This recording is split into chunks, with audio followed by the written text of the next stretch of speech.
Hello dear students, this is B.Ed paper code 222 Health and Physical Education Unit 4, and in this video lecture I, Assistant Professor Suman Rana DIRD, will cover topic importance of Yogasana, Pranayama and Shuddhi Kriya. Second topic will be covered in this video lecture as importance of meditation in school.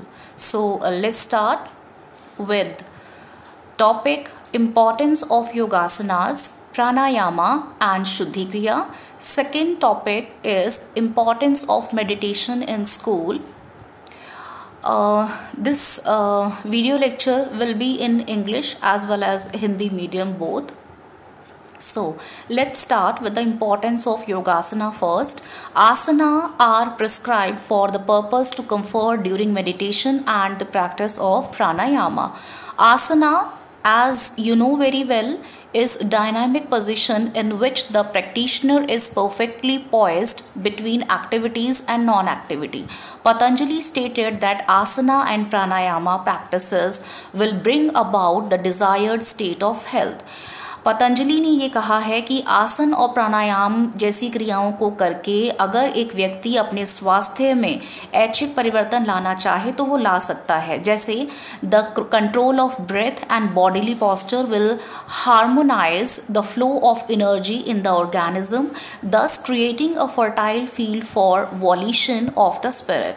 Asanas are beneficial for the muscles, joints, cardiovascular system, nervous system and lymphatic system, as well as the mind, psyche and energy centers. They are psychosomatic exercises which strengthen and balance the entire nervous system and harmonize and stabilize the practitioner's state of mind.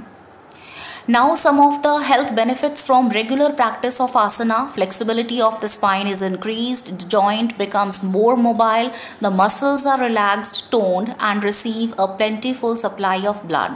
Organ and glandular activity is stimulated and regulated. The immune system is strengthened. The nervous system is calmed and strengthened. The skin becomes clear and fresh. With this, the second pillar of the yoga exercise is pranayama. Pranayama क्या है? Pranayama is the conscious and deliberate control and regulation of the breath. Prana means breath. Ayam means to control, to regulate. With each breath, we absorb not only oxygen but also pran. कि सांस लेने के साथ साथ हमें oxygen ही नहीं मिलती बल्कि हमें प्राण भी मिलते हैं. प्राणा is cosmic energy, the power in the universe that creates, preserves and changes. It is the basic element of life and consciousness. प्राणा is or are found in food. Therefore, it is very important to have a healthy and wholesome vegetarian diet. In mythology, it is said that the length of a person's life is predetermined by the number of breaths. कि एक व्यक्ति का जो जीवन है वो किस पर टिका हुआ है कि वो कितनी सांसें लेता है. The yogi tries to conserve time and lengthen life by slowing down the breath.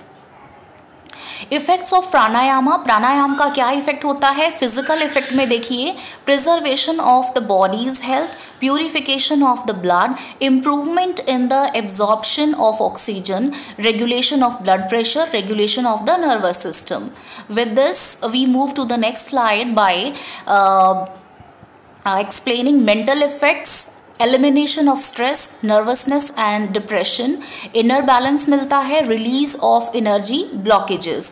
spiritual effect की अगर हम बात करते हैं, deepening of meditation, awakening and purification of the energy centers, expansion of consciousness. इसी के साथ शुद्धि क्रिया क्या है? शुद्धि क्रियाज are detoxifying or cleansing practices that remove dietary, emotional, environmental toxins as well as waste byproducts of metabolic processes to cleanse, detox and make pristine your body, mind, spirit, soul and energy. Obviously, this is a great way to wellness and prevents a host of diseases.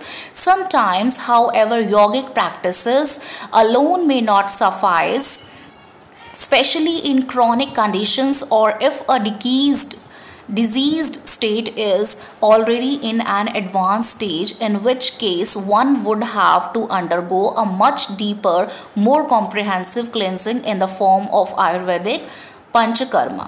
तो हठ योग defines 6 cleansing practices called Shuddhi Karmas, Neti, Dhoti, Noli, Basti, Tratak and Kapalbhati, with variations in the objects or method of performing each of them. Now, example के लिए यहाँ पर बस्ती और enema can be either a decoction और oil enema. Neti can be performed using water और thread, आपने देखा भी होगा.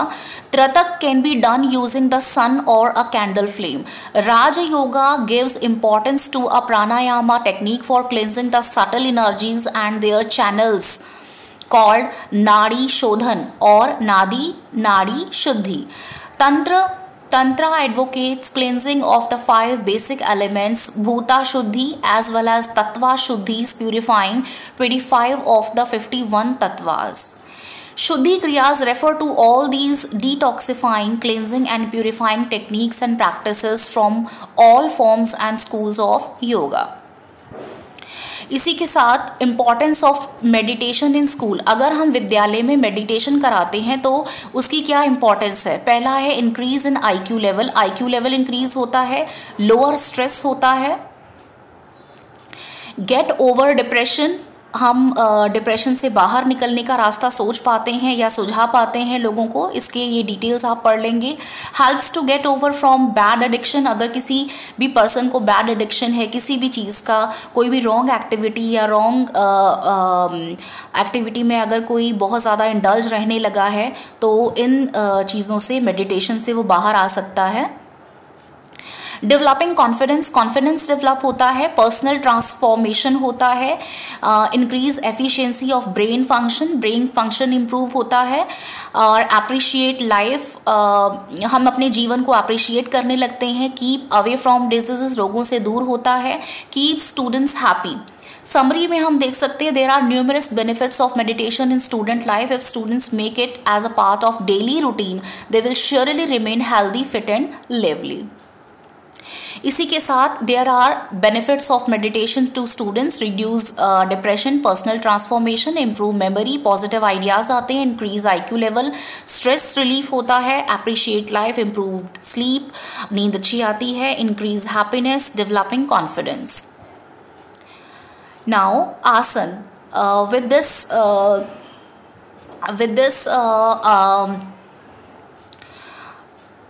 content we are trying to make you understand this concept in Hindi. So the meaning of आसन, मन को स्थिर किए हुए एक ही स्थिति में अभ्यास करना योग कहलाता है. आसन के 2 प्रकार हैं, गतिशील और स्थिर. योगासन किसे कहते हैं, योग करने की क्रियाओं को योगासन कहते हैं. वहीं योगा के लिए प्राणायाम मुख्य है जिसका योग अंगों में चौथा स्थान है. प्राणायाम किसे कहते हैं, प्राण का अर्थ जीवन शक्ति एवं आयाम का अर्थ है ऊर्जा पर नियंत्रण, यानी कि श्वास लेने की कुछ तकनीकों से जब प्राण पर नियंत्रण किया जाता है वही क्या कहलाता है, प्राणायाम. प्राणायाम के मुख्य 3 प्रकार है, अनुलोम विलोम, कपालभाति प्राणायाम, भ्रामरी प्राणायाम. योग का महत्व दिया गया है यहाँ पर, इंपॉर्टेंस ऑफ योगा. अब योग का महत्व हमारे नियमित संस्कार में बढ़ते जा रहे हैं. आधुनिक युग में इसका महत्व बढ़ गया है. लोग अब शारीरिक थकान, तनाव, बेचैनी महसूस करते हैं, मानसिक रोग जैसी परेशानियों से आजकल बहुत ग्रसित हैं, जिसे दूर करने के लिए अब इस युग में योग को अपनाना ज़रूरी हो गया है. मोटापे का शिकार हो रहे हैं लोग. योग से न केवल तनाव दूर होता है बल्कि इससे मस्तिष्क की ताकत भी बढ़ती है और ये बहुत लाभकारी भी है. प्राणायाम करने के कुछ स्वास्थ्य लाभ बताए गए हैं यहाँ पर, जिन्हें आप ध्यान से देख लेंगे. प्राणायाम प्राण और आयाम से मिलकर बना होता है. इसका शाब्दिक अर्थ होता है शरीर में ऊर्जा लाने वाली शक्ति देना. प्राणायाम एक विधि है, यह एक साधना है जिसमें सांस को एक विशेष प्रकार से अंदर खींचा जाता है, बाहर छोड़ा जाता है. इसके करने से कई शारीरिक स्वास्थ्य लाभ होते हैं. प्राणायाम करने के दौरान कई बातों का ध्यान भी रखना होता है. सूर्योदय के समय इसे करने से सबसे ज़्यादा लाभ मिलते हैं और इसे सही सही प्रकार से करना चाहिए। आप चाहें तो प्राणायाम सीखने के लिए किसी योगा सेंटर या प्रोफेशनल ट्रेनर की मदद भी ले सकते हैं। फेफड़ों को क्या लाभ होते हैं? प्राणायाम करने से कई स्वास्थ्य लाभ होते हैं। इसका सबसे बड़ा स्वास्थ्य लाभ यह होता है कि इसे करने से फेफड़ों को आराम मिलता है। यह उन लोगों के लिए सबसे लाभदायक होता है जिन्हें अस्थमा या सांस संबंधी समस्या होती है। वजन कम होता है। प्राणायाम करने से बाहर निकला हुआ पेट अंदर हो जाता है, वजन घटाने में आराम मिलता है।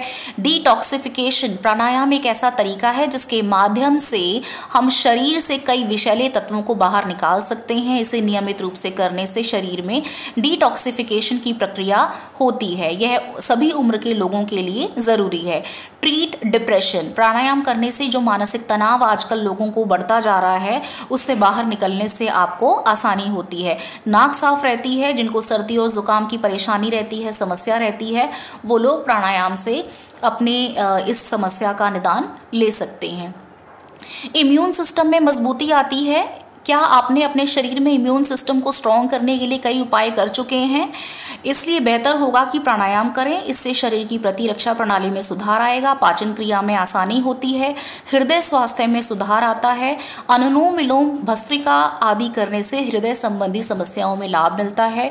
दिल अच्छी तरह से कार्य करता है। इससे शरीर में ब्लड सर्कुलेशन भी अच्छी तरह से होता है। मानसिक एकाग्रता में सुधार आता है। मानसिक एकाग्रता में सुधार लाने के लिए प्राणायाम सबसे अच्छा तरीका है। इसे करने से दिमाग तेज होता है। दिमागी एकाग्रता बढ़ाने के लिए प्राणायाम करना बेहतर है। तो डियर फ्रेंड्स और डियर स्टूडेंट्स, आप हमारे फ्रेंड्स भी हैं, स्टूडेंट भी हैं। हम आपको फ्रेंड्स की तरह ट्रीट करते हैं। तो इस वीडियो लेक्चर को मैं यहीं पर स्टॉप करती हूँ। इस वीडियो लेक्चर का फर्स्ट पार्ट आपका यहीं पर कंप्लीट होता है। सेकंड के लिए हम आपके सेकंड वीडियो लेक्चर में मिलते हैं इसी के साथ। Thank you.